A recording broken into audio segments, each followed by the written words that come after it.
nós temos Lauro Miller, aqui Tubarão, que é o ponto da nossa captação. Esse foi o local do vazamento. Todos esses pontos foram pontos de monitoramento nossos. Então, ponto de monitoramento aqui de Lauro Miller, depois da ponte de Orleans, depois nós tivemos a 10 km abaixo, depois a 2 km antes daquela ponte de Pindotiba, aquela ponte concreta que tem lá. Depois na ponte, nós tivemos também Pedras Grandes, na guarda 7 km da captação, monitoramento na ponte baixa, ali perto do Rio do Pouso, ponto de monitoramento lá na ponte do Morrotes, na captação, e aí eles continuaram fazendo o acompanhamento. A Defesa Civil nos ajudou muito nesse momento, com barco, fazendo acompanhamento após, ainda assim, né, porque nós já estávamos focados no tratamento, então eles foram fazer pelo menos as coletas para a gente. Então foi fundamental essa parceria que a Tubarão Saneamento conseguiu com a Prefeitura. Eles, desde o momento em que aconteceu, eles nos auxiliaram. Então todos esses pontos foram monitorados a partir de então. Muito mais monitorados do que a própria carbonífera, inclusive. Então aqui para vocês entenderem, dia 27, então, a partir da meia-noite, nós começamos o monitoramento. Nós descobrimos dia 26, chamamos as pessoas, estruturamos e fomos atrás. Então, a partir da meia-noite, começou a vir resultado. Então, começou lá em Orleans, que a mancha estava lá. Então, o que era muito importante para a gente? Saber como é que se comportava ferro manganês, principalmente o dissolvido, misturado, solúvel, porque esse é o que me dá o grande trabalho na estação. O que está no sólido fica mais fácil de fazer reagir e retirar. Depois, a gente subiu até Lauro Miller para descobrir como é que essa mancha estava passando, se ela estava passando e já melhorando a característica da água, ou se ela estava deixando muito resíduo para trás. Porque se eu parasse a estação, eu tinha que mais ou menos tentar mensurar quanto tempo eu ia ter que ficar com a estação parada para passar a mancha pela captação. Poderia ser muito tempo. E por aí vai. Então vocês veem que o ferro ele vai crescendo absurdamente, conforme a gente vai acompanhando a mancha, e depois da mancha ele já baixa porque ainda não chegou lá. A mancha, apesar de ainda estar bastante alta, a mancha ainda não estava plena, que nem estava aqui. O manganês da mesma forma, ele sobe, mas depois, conforme vai depositando a mancha e não vai chegando com a sua carga máxima, abaixa um pouco. E aí, em todos aqueles pontos que eu mostrei para vocês, ó, dia 28, às 4 horas da manhã, ela estava começando a chegar na ponte baixa.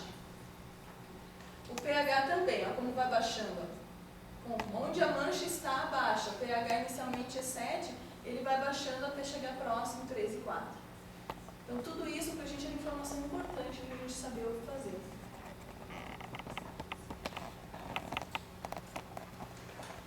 Bom, dia 28, às 9 horas da manhã, nós tivemos o laudo externo.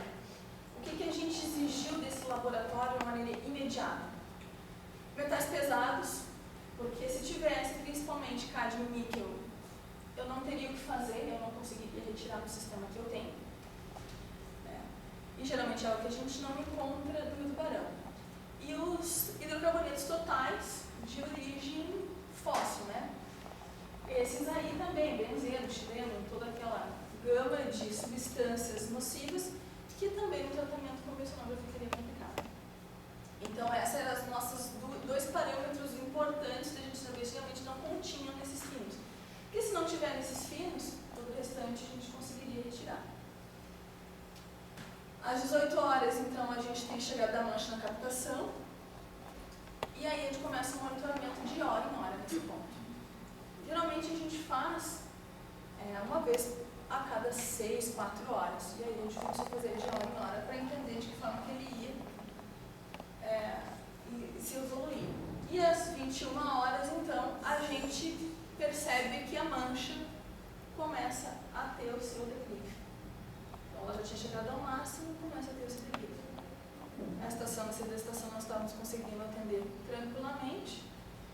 A gente conseguiu voltar à produção, porque a gente teve que baixar a produção para ter certeza que isso não iria afetar na qualidade de água. Bom, esse aqui é o monitoramento então da nossa captação. vejam que no dia 25, enquanto nós não tínhamos nenhum problema com a mancha, a característica de turbidez, a característica de cor real da água, característica de pH, de ferro, que geralmente é por volta disso, 0,20, 0,15, manganês também, entre 0,2 e 0,15.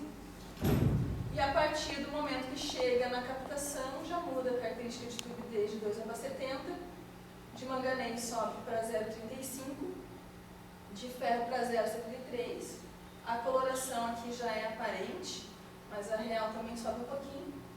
E o pH, devido à mistura com o Rio Brás do Norte, não chegou a sofrer grandes alterações. Mas era o nosso grande medo também. Até a gente preparou na própria captação toda uma forma de alcalinizar essa água na vinda para a estação, porque senão a minha etapa de oxidação não iria funcionar.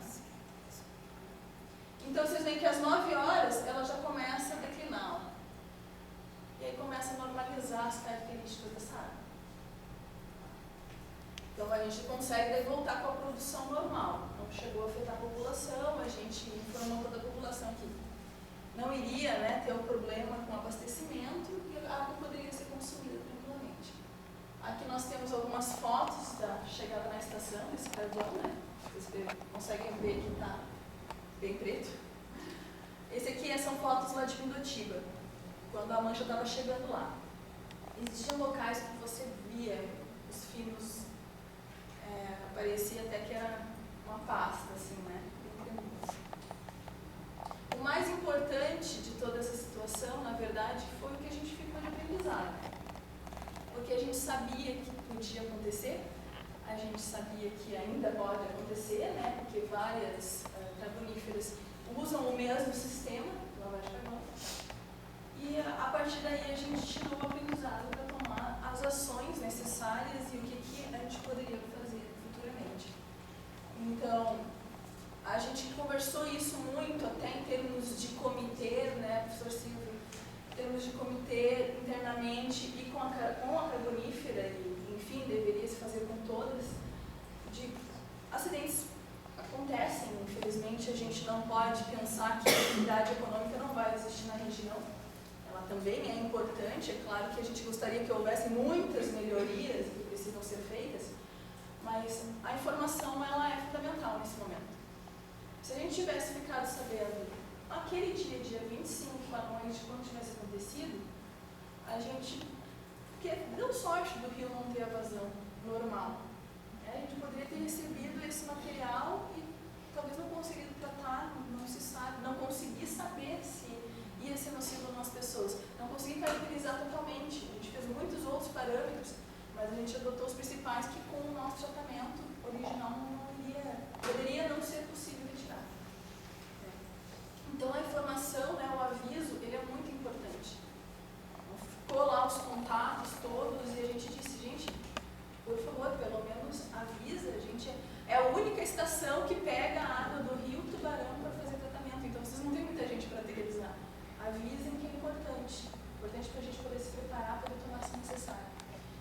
As definições dos monitoramentos, a gente descobriu, mapeou os pontos mais importantes, né, para a gente poder realmente acompanhar e entender como interfere cada local, que se tinha algum conhecimento, mas realmente o ponto de maior monitoramento é a captação, geralmente não se estende muito. E as próximas ações, que é não esperar se isso acontecer para fazer um monitoramento, vamos realmente ter um plano de monitoramento do rio.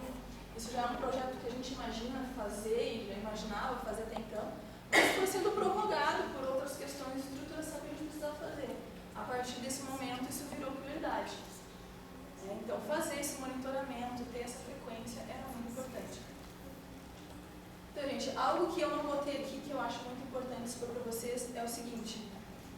Esse foi o dia do acidente, que foi, quando chegou para nós aqui em Tubarão, foi dia 28. Porém, em dezembro, nós tivemos chuvas intensas em toda a região, que foi tão ruim ou pior. Por quê? Porque foi sedimentando esse material lá. Quem esteve no local viu o sedimento nas pedras, né, no solo, na vegetação. E limpeza que seria feita, mesmo que realmente conseguisse ser uma limpeza efetiva, não conseguiu nem ter tempo para isso, realmente foi lavando e veio trazendo esse sedimento de novo. E esse sedimento realmente veio incomodar muito em dezembro. Foram 2 ocasiões em dezembro que nós tivemos muito problema, uma foi dia 11 e a segunda eu acho que foi lá pelo dia 18, se eu não me engano, em que nós ficamos de novo à beira de dizer, vai precisar paralisar ou não vai? Porque daí já não é mais sedimento só de carvão, é sedimento de carvão e outros sedimentos normais que já vêm do rio. Eu posso fazer uma perguntinha? Pode, claro. É que eu fiquei assim, muito curiosa com relação a essa questão que aconteceu, esse acidente. Existe alguma regulação? Existem procedimentos? Existem penalidades? Porque isso é uma coisa muito grave, porque a informação é super importante. Exatamente. De tomada de decisão, porque todo o município queria sofrer a consequência. Exatamente. A gente existe até no local, no dia foi perito lá, e coletou amostra, aconteceu todo o trâmite que deveria ocorrer lá na carbonífera. Tá? Foi lá perito da Polícia Ambiental, eles ficaram em contato com a gente, a Fátima ficou em contato com a gente também. Tá? Só que o que a gente percebeu muito? Nós passávamos a informação da Fátima, nós passávamos a informação da Polícia Ambiental. Eles não sabiam o que fazer. Eles não sabiam o que fazer. Então, assim, falta um pouco, sim, de preparo das pessoas envolvidas na situação. Eles receberam uma multa, o processo acho que ainda corre, o comitê está participando muito disso e participou da reunião do comitê, a gente conversou muito com eles, a gente foi lá na Carbonífera fazer uma reunião com eles, tá? E exigia uma série de coisas, algumas coisas foram realizadas, outras não foram. Então, a gente ainda está nesse trâmite. Muita coisa foi conversada e foi prometida.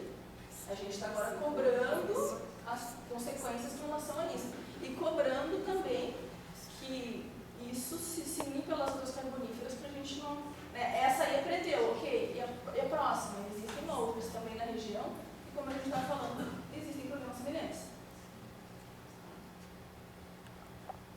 Então, a gente... Não sei se mais alguém tem alguma pergunta. Depois da fala do Ismael, que daí agrega... Isso, porque ele vai realmente falar mais duas colocações.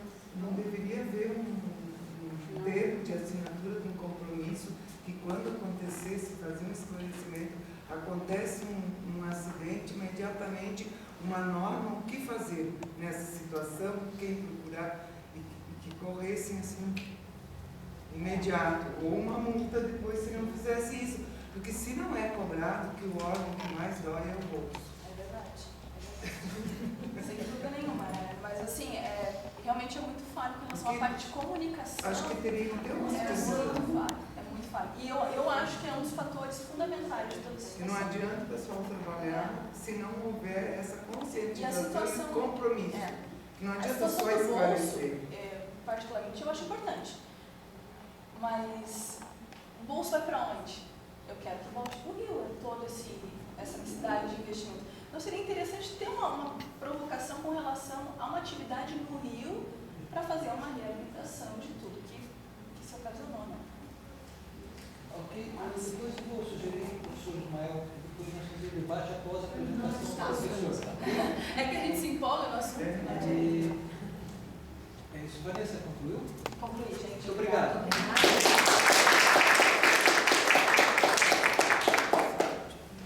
Professor Ismael Pedro Porto